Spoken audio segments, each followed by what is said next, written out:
How do you find the right plan in the middle game? Is there one? Are there multiple? What is the middle game? Well, I would define it as the part of the game where you leave theory. For some, that might be 5 moves, some 10 moves, some 2. Regardless, this is for you. Every chess game reaches a stage of unfamiliarity, and you have to have a rule set, a guiding principle that you follow. That is why we're going to be looking at 3.5 games that are very methodical in their approaches, and I believe there is a lot to learn from each. The first game is going to be an Aaron Nimzowitsch game. What book is he most famous for writing? My System.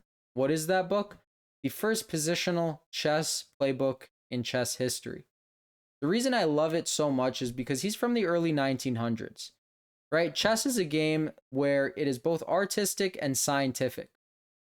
In the computer age, it's much more scientific with the rise of engines, but the reason we all fell in love with the game is because of the artistic approach, and that is what is exemplified in this video, in this game rather. So we're going to get into it.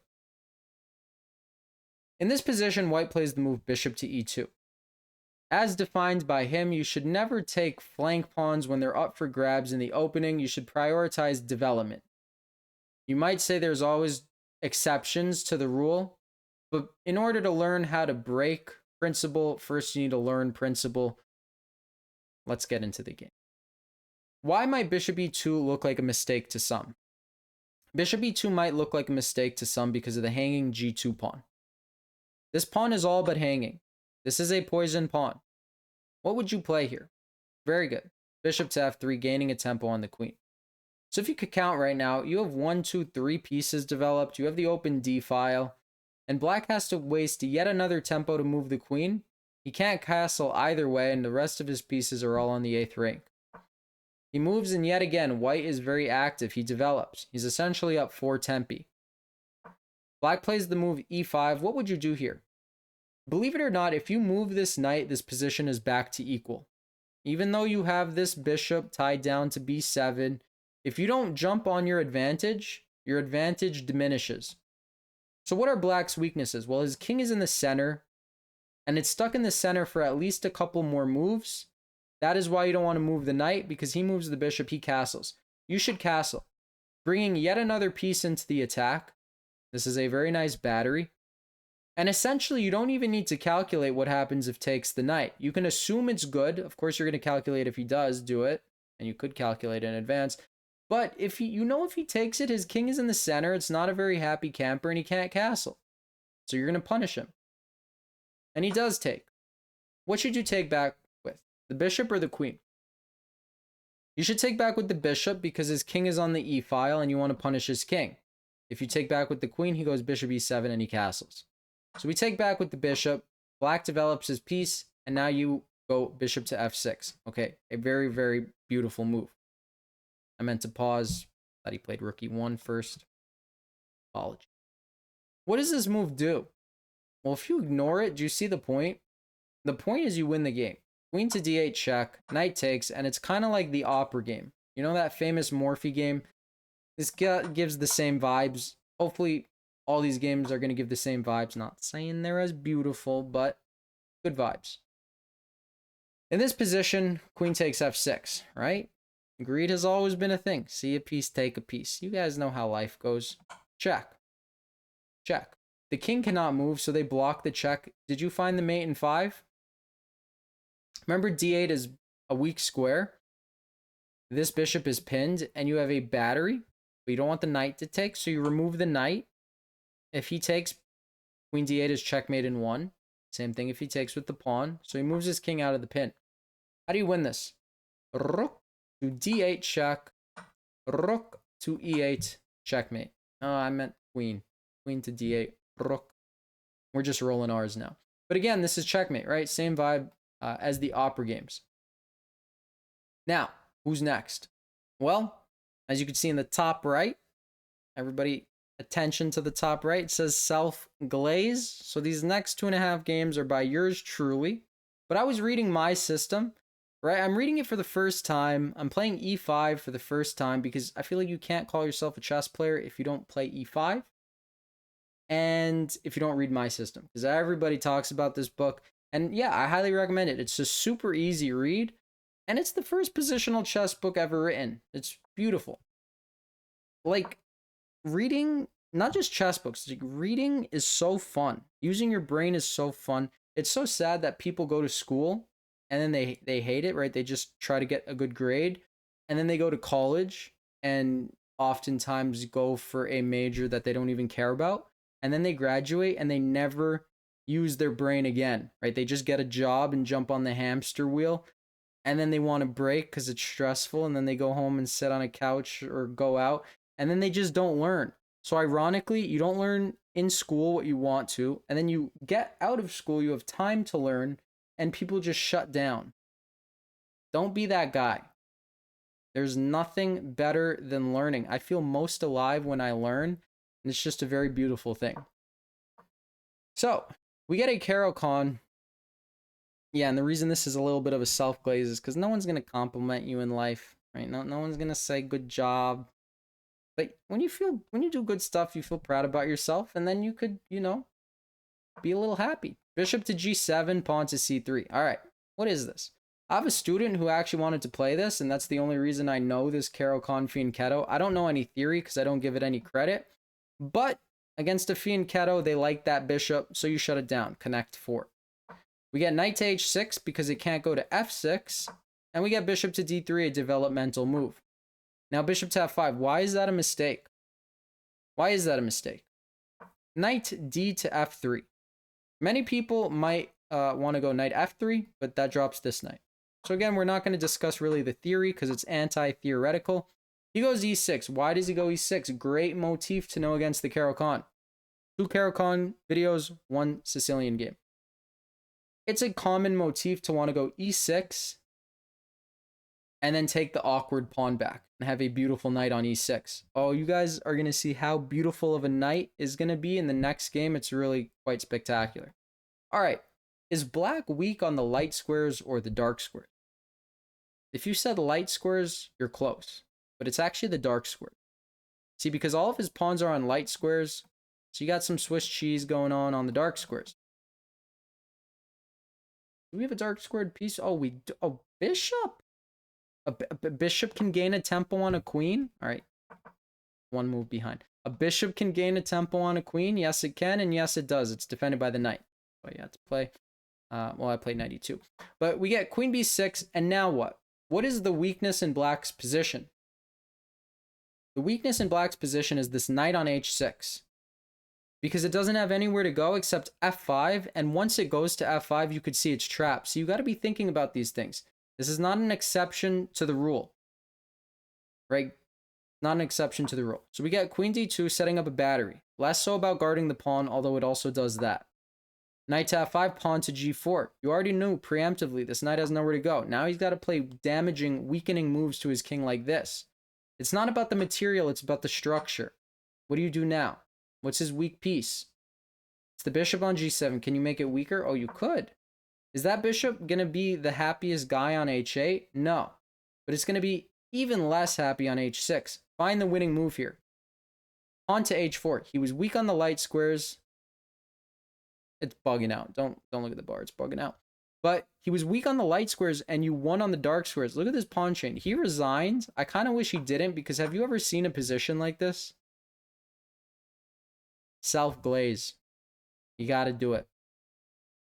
So now we go to the second to last game, and it's another Caro-Kann. Knight to d2, you know I like the Tarrasch systems, and we don't get the boring Tartakower, we get the fun bishop to f5 line. Used to be the main line. We gain a tempo and we play the Tal variation. People who are subbed, by the way, thank you to all 1,399 of you. Thank you. We're approaching 1,400.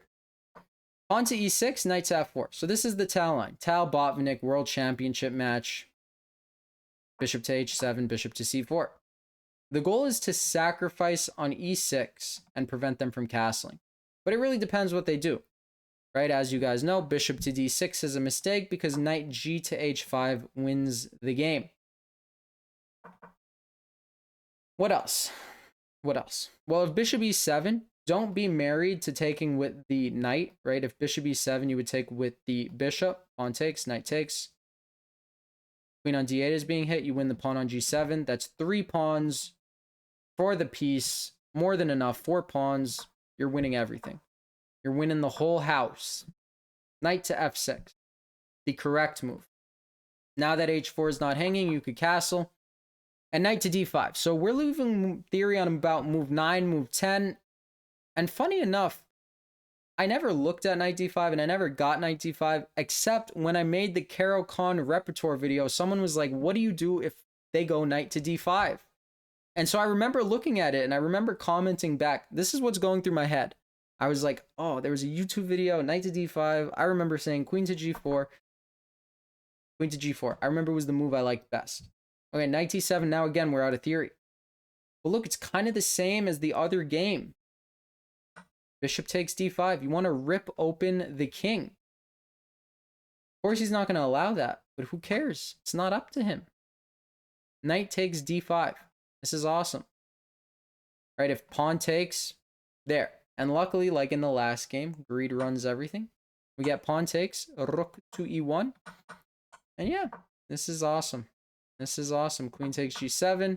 And again, same motif. King gets caught in the center. King gets caught in the center and he resigns. Now, my favorite of the games. We're going to look at the first half, because that's just what we're going to do. We get a Grand Prix. We get a Grand Prix, right? For all the people who like a little crash course on theory. If a6, bishop to d3. Point is, if b5, e5, you meet them in the center with bishop to e4. Give you a second to process that. And if knight to d4, you just castle. You leave it alone. You leave it alone on b5 until they go a6 and you go back. But we get d6. I know I've gotten this a handful of times, but I don't know what to do. I don't know what to do. Now, usually I just go queen e1, pawn b3, bishop b2, hang out on a4, try to trade dark squared fianchettos. But this guy knew his stuff, so he went pawn to c4. And I was like, what do I do here? I know the engine usually likes these d4 stuff in the Grand Prix, but I don't like any of that. So I was like, I'm going to go rook e1. And we are officially out of theory on move 9. Oh, it's crazy. It's crazy. So for me, early leaving theory is about move 9, 10. So we get this position, and I'm okay with it. I believe bishop f6 is a mouselip, and let the games begin. We wanted an anti-theoretical position. We get an anti-theoretical position. So boom and boom. Pin, hit bishop, gain tempo. What now? On t5, gain space. We get a trade. The bishop goes back. Now, remember that Caro-Kann game where e6 is a good move? Here it's actually not a good move because they just go f6. So sometimes it's a great move. Sometimes it's an overextension. But see, in the Caro-Kann, they can more easily go e6. But remember when they went e6, they were weak on the dark squares? So, pros and cons. Pros and cons. Always weighing them constantly. Knight t4. What's the point? Well, motifs, as in the other game. You're improving a knight. This is an isolated pawn.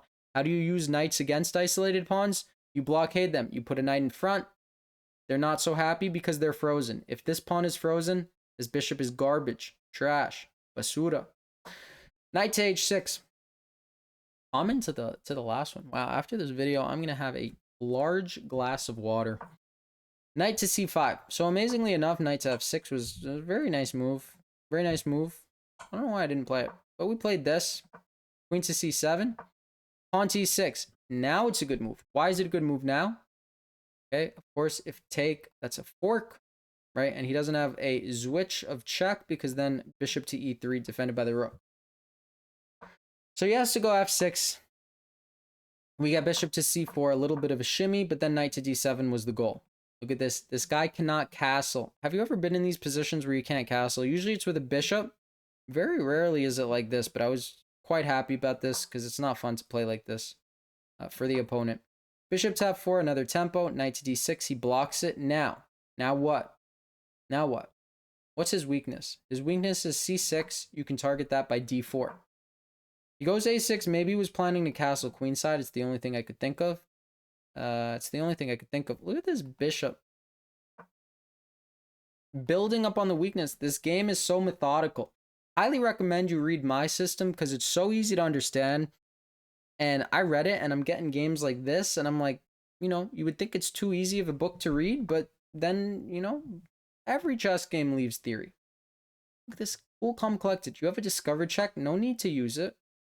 No need to use it. No need to use it. No need to use it. We blocked the discover check. I was very, very happy about this. And yeah, the position is just quite collapsible. You're threatening rook takes knight, and they are in a mating box. Look at that. Rook takes knight, pawn takes, bishop takes, king is in a box. You have a discovery. You're threatening knight f6 double checkmate. Did you see that? Remove the base of the pawn chain. And yeah, you know, it's nice stuff. It's nice stuff. When we win a piece, we end up winning the game. 22 seconds to convert, so the rest is not so pretty. But thank you guys, as always, for watching. Hope you enjoyed the video. I'll see you next time. Peace. Any recommendations are always welcome. Peace.